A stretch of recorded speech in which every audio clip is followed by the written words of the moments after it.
Немаше прв ден. А едноставно ги добивме решенијата за назначување од собрание и се собравме петорица колеги, јас, Раде Цветковиќ, Бранко Брајковски, Владко Гаврилов и Мурат Рамадани, и одлучивме дека прво што треба да направиме, треба да најдеме негде да седнеме да работиме. Наша основна цел беше да покажеме дека регулаторната комисија за енергетика не е класичен државен орган, она бирократија, туку дека сме ние нешто друго над тоа и дека сме независни. Првиот чекор за независноста беше финансиската независност. Понатаму успеавме да издействуваме дека немаме статус на државни службеници. Сметката на регулаторна комисија за енергетика беше и се уште е во деловна банка, не е буџетска сметка. Јас сум вториот председател во регулаторна комисија за енергетика, втор поредослед после Слави Ивановски. Првиот работен ден, јас лично да ви кажам, не знаев никого таму, ниту пак тие мене ме познаваа. Излегувам од лифтот, екипата на чело со Слави Ивановски со отворена врата во салата за останоци чекат некого. Само кажав, јас сум Димитар Петров, ајде те чекаме. Значи, јас кога дојдов во комисијата беше регулаторна комисија за енергетика. Некаде во 2016 година, по проценка на собранието дека има капацитет комисијата, доделија со законот за водни услуги нови надлежности, станавме регулаторна комисија и за водни услуги. Сега, последните години, мислам дека го презедовме и комуналниот отпад за регулирање. Добар беше тој првиот работен ден. Мислам дека беше 18 август 2004 година. Нешто што сакав да го работам, тогаш добив шанса да го работам. И во 2018 јуни 26 станав председател на регулаторната комисија за енергетика на темелите кои што ги постави Славе, потоа ја градеше куќата Димитар, ја затвори, сега сме овие простори кај што сме. Се обидов да иставам прозори, да се реновира, да функционира. Крајот на 2003 се донесе првата одлука и веќе за цени на нафтени деривати и веќе влеговме во играта. Па не беше тензична, како да ви кажам, таа беше една одлука која до тогаш ја носеше министерството, ние ја презедовме.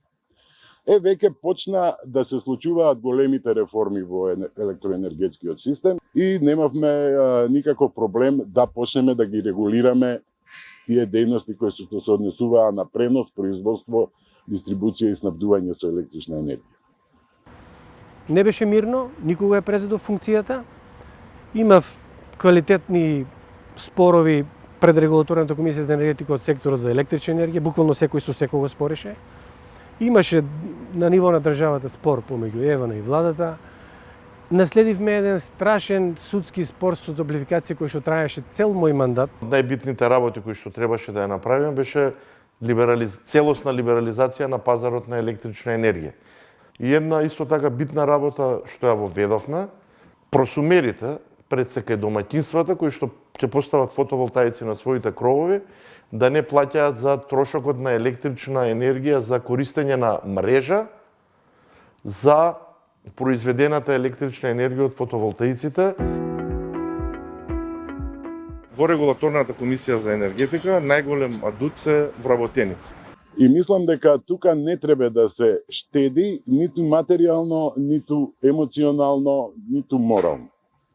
Секоја подршка за тие луѓе, дадена од раководството на регулаторната комисија, е многу значајна. Јас кога дојдов во комисијата, наследив мала група на вработени во стручните служби, меѓутоа едуцирани, стручни, компетентни и вработените се моторот на комисијата. Сето тоа што они ќе го изработат квалитетно, значи дека ќе донесеме и квалитетна одлука и законита.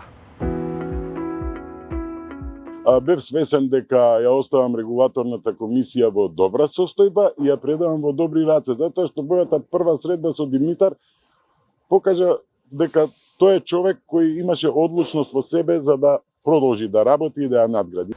На мојот наследник Марко Бислимовски му е предадов функцијата со препорака исто како на мене Славе што ја предаде, да биде мирно од тука натака либерализацијата на пазарите беа во завршна фаза, на гасот, нешто имаше за електрична енергија и да се занимава само со обновливи извори. Ево неколку години гледаме колку е мирно со енергетската криза и како функционира комисијата. Се надевам дека во овој мој мандат Регулаторната комисија за енергетика покаже дека институција која што не е затворена и институција која што ги следи трендовите, кои што се карактеристични и за сите останати компании во Европа и во светот. Едноставно, секогаш сакаме да внесуваме новини во нашата работа со единствена цел да покажеме дека и во Македонија институциите се високо професионални и се вршат својата работа. Тоа беа возбудливи и убави времиња каде што сите заедно бевме анегдота. Да, имавме еднаш една бурна расправа меѓу колегите регулатори за околу нека одлука што требаше да се донесе и бевме толку гласни и на толку висок тон разговаравме што вработените проаѓајќи поред канцеларијата рекол вие се скараа. Меѓутоа заврши тоа све, дојде време за пауза и ние сите заедно како секој ден си отидовме на салата. Знаете, ние дека сме во постојана трка со да стигнеме на време, да објавиме нешто, да пуштиме службен весник, некогаш ќе ни се случеше да закасниме или да пратиме нешто со содржина која што ни еднаш ни се случи во содржината на одлуката да излезе во образложението на одлуката да излезе песна и од Јелена Розга и интервју од Јелена Розга. Така да беше прилично интересантно. Колешката која што ја направи грешката сама си ја напише казната.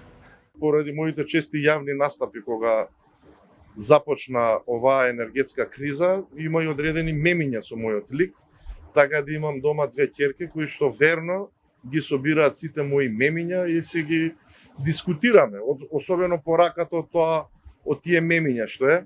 И да има уште многу вакви настани, да ги организира регулаторната комисија.